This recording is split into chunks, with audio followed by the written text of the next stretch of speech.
Ang karugtong ng nakaraan, samantala sa city ng Korea. Sa opisina ng ating bida, lumapit ang babae para ibigay ang report.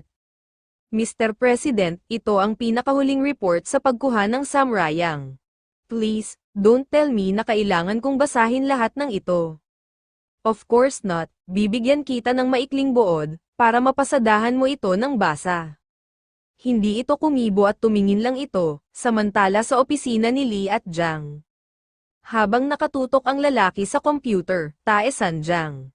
Hanggang saan naman kaya ang kakayahan mo? Nag-invest siya ng $5 billion sa mahihirap na panahon, ang 30 billion ay parang maliit na halaga ng pera. Si Yuri ay may pagtingin sa lalaki, too bad. Si Jang Tae-san ay isang halimaw, dahil takot ang isang ama sa maruruming landas, agad uminom ng baso ng alak. Kayong lahat, bahagyan na pasulyap ito sa isang larawan na nakasabit sa gilid, dapat ay maging masaya. Papa, ngayon, ay nagbabago na ang panahon, ng lalaki sa sarili. Samantala habang nasa himpapawid ang eroplanong sinasakyang ng ating bida patungo sa kanyang solong pagbabakasyon, isang bakasyon sa unang university break, unang backpacking trip.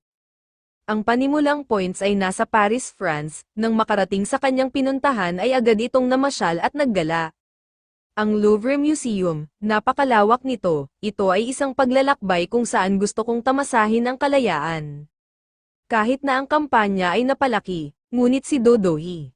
At kung sakali, sumama si Dodohi, ay maaaring wala akong tiwala na labanan ang kaakit-akit na tukso nito. Napangiti ito sa naisip, patuloy itong naglakad, sa museum. Wow! Ano ang lahat ng ito? Ano ito? Lahat ba ng lahat ng ito ay treasure? Napatigil ito nang makita nito ang painting, at parang nabighani ito, Mona Lisa. Bulong sambit nito sa pangalan ng nasa painting. Ngayon alam mo na mas mabuting may genuine bag kesa sa peke.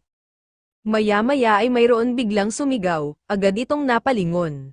Ano ba? Huwag mong ipilit, please umalis ka na sa daanan. Dapat ay isipin mo rin yung mga taong nasa likod mo. Isang maliit na kaguluhan, isang gulo. Maya-maya ay maririnig ang napakaraming yabag ng sapatos ng mga security force, isang big deal, umalis na ang VIP, muling lumingon ang ating bida, parang nawawala ang isang napakahalagang tao, bulong nito, pwede ba magsalita ka ng tahimik? Sabi ng lalaki, nasabi ko na ang gusto kong sabihin, habang nakatingin ang ating bida sa dalawang lalaki, minsan ay tumitingin-tingin ako sa paligid, sinusubukan kong maghanap ng isang tao, iniwan niya ako at pumunta sa France. Si Son Yuri, isang senior sa isang art school na mahilig mag-drawing. Na may isang gabing maikling alaala na naiwan. Lumipad siya ng napakalayo, at baka pumasok siya dito kung sakali. Maya-maya ay nakaramdam ito ng gutom, napahawak ito sa tiyan. Makaalis na nga, at makabili na muna ako ng pagkain. Naglakad ito papuntang parking, sabi nito nang makita ang kanyang sasakyan. Lumapit ito at agad sumakay, nang makaupo na ito sa drive seat inayos nito ang salamin sa kanyang harapan. Ako ay umaasa sa iyong kaibigan, at nang nag-start na ito ng sasakyan ay may biglang nagbukas ng pinto nito na ikinagulat niya. Ano, ito? Ito ba yun subway robbery na nababalitaan ko? Bulong nito bago siya napasigaw. Sino ka? Biglang nilagay ng babae ang hintuturo nito sa bibig at nakikiusap na wag maingay. Sa labas ng sasakyan nagkakagulo sa paghahanap ang mga bodyguards nito. Hanapin niyo siya bilis. Team B, punta ka doon at hanapin siya. Kayo doon kayo maghanap. Opo, sigaw ng mga bodyguard sa parking. Bilisan niyo. Mula sa loob ng kotse ay napatingin naman ang ating bida sa mga bodyguards na tuliro na sa kahahanap. Please, nakikiusap ako sa iyo. Pwede bang umalis na tayo ng mabilis? Sabi ng babae na parang nakahiga na ito sa upuan dahil sa nagtatago ito, at parang nagpapakyut pa ito, agad nilinggan ito ng ating bida at sinusubukan ba niya umarte ng pagpapakyut, samantala, paano ang mga location trackers, naka-turned off po ito. Hanapin niyo siya ngayon din, hindi mo ba nakikita ang nangyayari? Oh my, hindi ako makapaniwala na nawala ang dalaga. Patawad Sir Corin, huwag ka munang humingi ng tawad ngayon, hanapin mo ang babae at mamaya na tayo mag-usap. Ngayon ang mga aso ng assassin ay nasa lahat na ng dako. Note, Assassin Medieval Shia Extremist Assassination Organization. Kung sakaling malaman nila ang sitwasyong ito, bakit nangyayari ito habang wala si pinuno, bulong ng lalaki at gigil na pinagdikit ng lalaki ang mga ngipin nito sa inis. Malamang hindi pa siya umaalis ng Paris, gawin mo kung ano ang dapat kung kailangan mong gamitin ang DST French Intelligence Agency, at hanapin siya kaagad. Ang ibig kong sabihin kunin nyo ang kabuuang CCTV na nakalagay, basta gawin nyo. Masusunod po. Ngayon din, samantala, sa Melon, France. Sa supermarket, habang tulak-tulak ng ating bida ang isang cart ng grocery. Hindi ba kailangan mo rin ito? Ang lasa ng buong pepper ay mas masarap. Wow, may milk chocolate din. Sabi mo minsan ay gusto mo magkampang, di ba? Then kailangan mo rin ng tent, ha? Hey Vivian, humarap ang magandang babae at hinawakan ng ito sa batok. Di ba sabi ko tawagin mo akong Vivi? Ang magkaibigan at pareho ng edad ay hindi ba kayang gawin yun? Nang tanungin ko kung bakit siya hinahabol, kumpiyansa niyang sinabi sa akin na, tumakas ako, nag-aral siya sa University of Paris 4th at kasing edad ko lang siya, at ang sabi niya ang destination niya ay nasa backpacking trip ako, katulad ko rin, oh my God, bulong nito habang patuloy sa pagtakbo ng kanyang sasakyan. Kung sa Korea ito nangyari ay magiging kaguluhan, biglang tumakbo palayo sa bahay ang isang babaeng nasa hustong gulang na sakay ng kotse na kalalabas lang ng parking lot, pagkatapos ng dalawang estranghero, isang lalaki at isang babae, ay nagpunta sa isang biyahe sa kotse ng magkasama. Vivian, everything is fine pero hindi ka ba pwedeng umupo agad ng maayos? Tawagin mo ako Vivi. Wow, ito ay isang brie cheese, thank you handsome bachelor. Chateau Valandrod, please, biglang nanakbo ang babae nang makita nito ang brand ng alak. Wow, ito ay Bordeaux wine, oh, alam mo pala ang alak na ito. Hinawakan ng babae ang alak at ginaya ang sinabi nito. Oh, may, alam mo pala ang alak na ito, ah. Got it, pero, may pambayad ka ba? Samantala, sa kabilang dako, sa isang isla, makikita ang isang nakatayong kastilyo, maaninag ang sa kadiliman ang sindi ng mga kandila na nagsisilbing liwanag, ang mga tao na tila sumasamba na may hood na itim, ang asul na ibon na nakatira sa kastilyo ay umalis sa kanyang hawla, na tila ba pati ang apoy ay nagliyab. Tama kayo nakatatandang kuya, amin Diyos, bigyan mo kami ng pagkakataon makapaghiganti. Sumasamba kami Panginoon, sigaw ng lalaking alagad na nakataklob ng itim na damit at ang dalawang kamay ng mga ito ay itinaas din. Sumasamba po kami Panginoon, sunod na sabi ng mga lalaking nakahud, ipadala ang madugong mandirigma, ipakita ng malinaw sa mga dayuhan kabalyero, at patunayan mo sa amin na kami ay buhay, hanggang sa matapos ang dakilang krusada at patuloy na agos ang amin mainit na dugo. Hinding-hindi natin sila mabubuhay sa iisang langit, at patutunayan natin ito. Mula sa labas ay nagliparan ang mga itim na ibong uwak at tila ba nakikipagsimpatsya sa mga kulto na anuman oras ay handa sumagupa ito. Sumasamba kami Panginoon.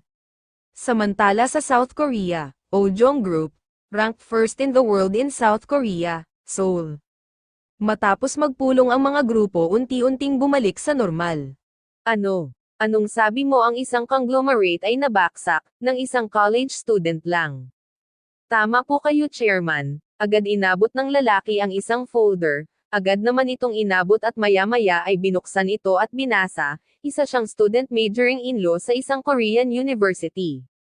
Pero, siya ay 20 years old lamang, opo. Bagamat bata pa siya isa siyang napaka-talented na individual, na may kapital na ilang 10-10 milyon won, at nakabuo siya ng profit ng trillion. Ano kamo, sa gawaing pinansyal, kilala na siya bilang Diyos ng stocks, Just No Futures at Diyos ng currency exchange. Ito ay tunay na kapansin-pansin, so, siya ba ang magiging bagong may-ari ng kay Oh Hae-yong? Hindi pa po kami sigurado tungkol sa pagmamay-ari, however, batay sa impormasyon na kalap namin, nakipag-usap siya sa iba't ibang investment kasama ang isang taong nagngangalang Robert mula sa Estados Unidos, malaki ang investment funds, parang may makabuluhang bagay dito, gusto nyo po bang tingnan ko ito? Dapat mong makilala siya ng personal at gumawa ng paghatol, parang kailangan ko nga iyan, si Oh Hae-yong ay hindi isang maliit na grupo, at maaaring may kapwa benepisyo ito. Mag-schedule ka ng petsa, naintindihan ko po, at sa isa pang tala, kumusta ang paghanda para sa negosyo ng smartphone, agad tinapos ang pagbabasa at isinara ang folder. Well, sa ngayon, pinipigilan natin ang paglabas ng iPhone sa pamamagitan ng Korean Communications Commission, at kailangan nating gawin ang produkto sa lalong madaling panahon, napatingin ang matandang lalaki. Medyo demanding ang mga Amerikano, ang payo nila sa amin ay makipag-coordinate ng maayos, opo naintindihan ko. Samantala, wow chef ka ba? No way, iniluto mo ba ito para sa akin ngayon? Oh my, libangan ko ang pagluluto, mabuti pang kumain na tayo bago pa ito lumamig. Mula sa unang araw ng aking paglalakbay sa France ako ay nasa isang hindi pamilyar na lugar kasama ang isang estranghero. Maaaring medyo simple ito. Ngunit kumain tayo ng ganito ngayon, road trip kasama ang lalaking magaling magluto, agad sumubo ng pagkain ang babae at, wow, ito ay talagang napakasarap, at maya-maya ay sunod-sunod itong sumubo. Agad itong yumapos sa ating bida, Daniel talagang gusto nakita, agad na bigla ito at pilit ko makawala, bakit mo ba ginagawa ito? Ah, biro lang, ang sarap-sarap kasi ng pagkain kaya nakakaganda ng mood ko, haha. Haha, natutuwa ako sa panlasa mo, ang maranasan ko at walang makikialam ang ordinaryong paglalakbay, na kahit minsan lang ay isa sa hiling ko. At hindi ko inaakala na makakasama ko ang lalaking ito sa unang pagkakataon, bulong ng babae, maya-maya ay nagtimpla ang ating bida ng kape at inalok nito ang babae, subukan mong tikman ito, it's Korean style coffee, wow ano ito, cream coffee, to be precise. Ang tawag dito ay cream sugar coffee. Wow, nakakatuwa naman. Matapos uminom ng kape, tumingin ang babae sa kalangitan at sa paligid. Alam mo natatakot ako sa gabi. Natatakot ka saan? Tumingin ang babae sa mata ng ating bida habang hawak ang coffee mug. Maaari ba na magkasama tayo matulog sa tent, ano? Agad bumulwak ang iniinom nito mula sa bibig nito. Gaya ng inaasahan, na nasa labas ng bahay, Vivian, kung matutulog ka mayroon akong sleeping bag at makakatulog ka ng komportable at sobrang maayos, maaaring palaging mapanganib, at hindi ako magpapatalo sa tukso, bulong nito, well, mabuti pa matulog na tayo, mabuti pa nga, kailangan kong mag-drive ng maaga bukas, ano ito parang hindi ako komportable, bulong nito, sige tignan muna nating ang dagat, ang lalaking ito ay talagang sobrang gwapo, bulong ng babae. Samantala, habang tinitignan ng lalaki ang CCTV, not yet, ina-assess ko pa ang sitwasyon, darn it, kung mawawala sa ating ang dalaga, dito na matatapos ang ating karangalan, kung sakasakali man, ang dalaga ay sumailalim sa anumang pagbabago dahil sa mga assassin. Ito ay si Edard Security Team Leader, isang madugong bagyo ang dadaan sa gitna ng silangan, bahagya sumulyap ang lalaki sa grupong may mga takip sa mukha, ang Asaklan Desir para sa isang madugong bagyo na umihip. Kasabay ng unos ng dugo, dadami ang mga mandirigmang handang isakripisyo ang kanilang sarili para sa banal na digmaan. Pagkatapos ng pagtanggal kay Hussein, unti-unting pinalawak ng Sunni Armed Group ng Iraq ang kanilang mga aktibidad, nagbalat kayo bilang mga refugee, at nagsimula silang tumawid sa Europa. At ang teroristang tumawid sa hangganan ng bansa, ay hindi ang mga taong kilala ko, ang kakaibang awiting na kanilang binigkas, at kakaibang kaganapan ng mga pangyayari at kahit na binaril sila, hindi sila namatay at nagsagawa pa rin ng mga pag-atake, ang nakamamatay na kasanayan ng malahalimaw ng Asaklan assassin, at sila ay nag-evolve. Humarap ang lalaki at sumigaw sa tauhan nito, ito ay epektibo agad, nagdeklara ako ng state of emergency, ang digmaan sa Kalto. Na tumagal ng mahigit isang milenyo, lahat ng intelligence agents ay sinusubaybayan ang buong Europe, at kasama na rin ang Paris, maging alerto, marahil. Ang sandali kung saan kailangan nating harapin muli ang isang malupit na labanan ay malapit na, samantala habang naggagala ang ating bida at ang babae, maririnig ang malamyos na tunog ng violin. Daniel tignan mo yun o, tinuro ng babae ang grupo na nagpapatugtog ng violin, Aix-en-Provence. Ito ay isang festival, wow festival, habang pumapalakpak ang babae, ito ba ang bayan ni Cezanne, bulong nito, wow ang ganda diba? Daniel magpakuha tayo ng picture, agad naman ng pa-picture ang dalawa, isa, dalawa. Couple ba kayong dalawa? Sa mga araw na ito, ang matatapang na paglalahad ng pagmamahalan mula sa mga kabataan ay nakatutuwang makita. Agad na pakamot ng ulo ang ating bida, ha?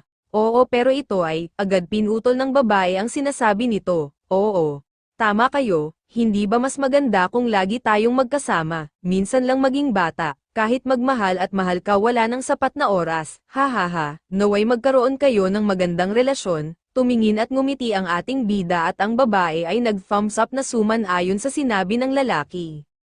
Good, muli silang naglakad at muling nakarinig ng tunog ng isang piano.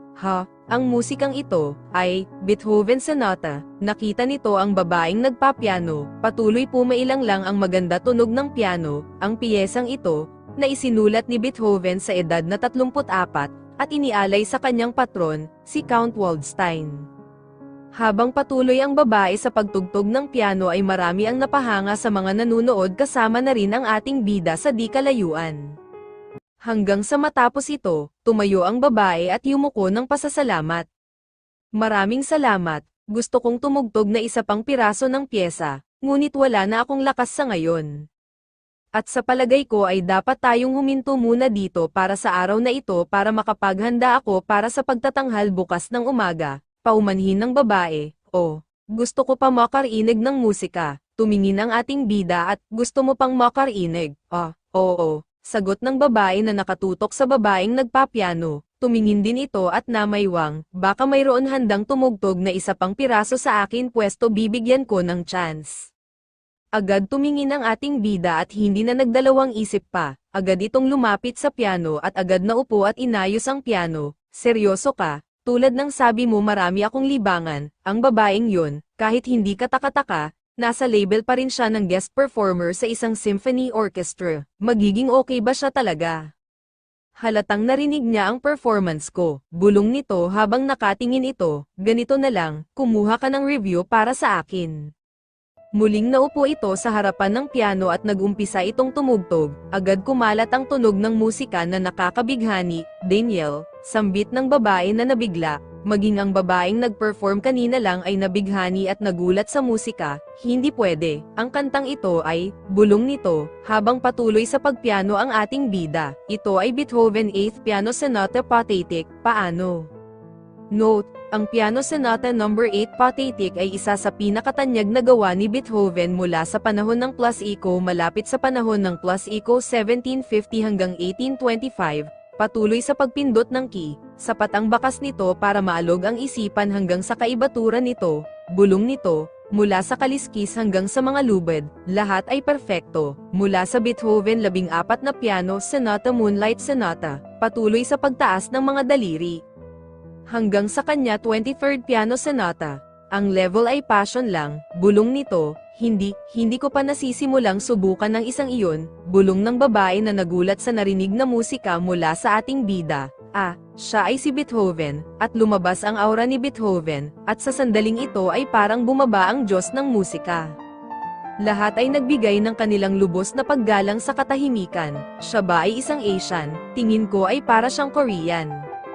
Mula sa Monthly Music Reporter, Yoon Se-in, nang matapos ang isang pyesa ng musika ay tumayo ito.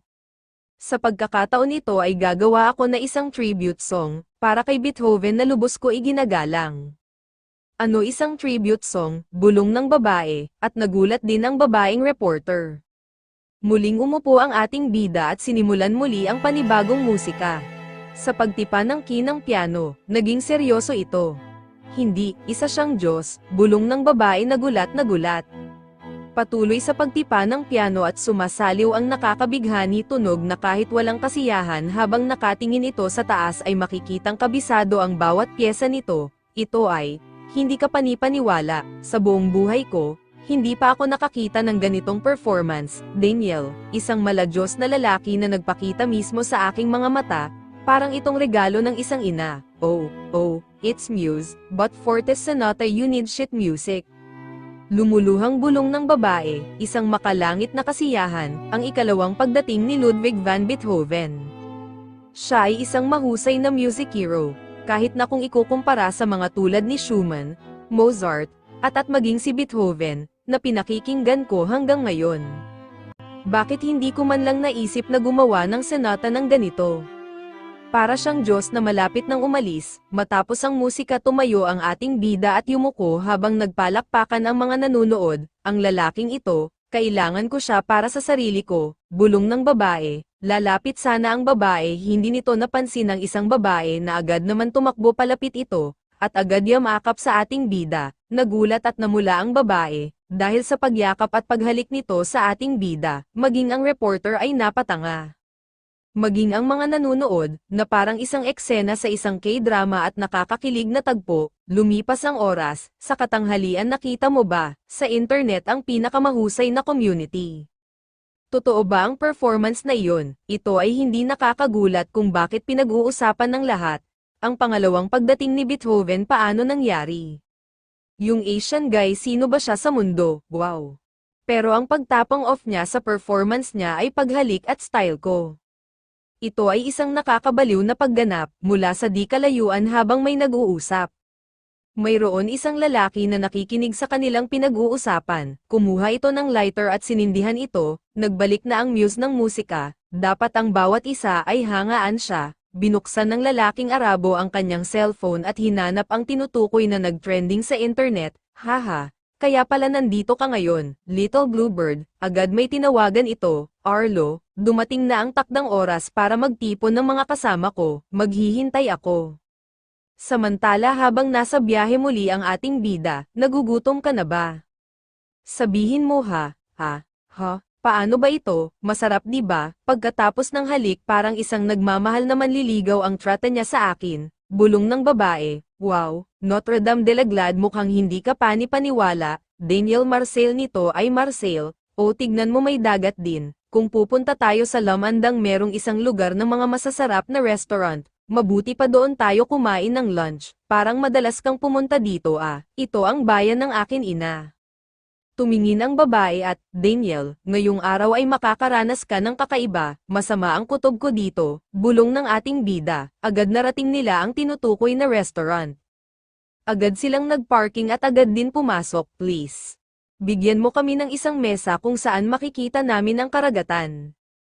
Ihahatid ko po kayo sa table nyo, gusto ko sana ng bulabase set para sa dalawa. At nang dumating na ang kanilang order, inasikaso ng babae ang ating bida.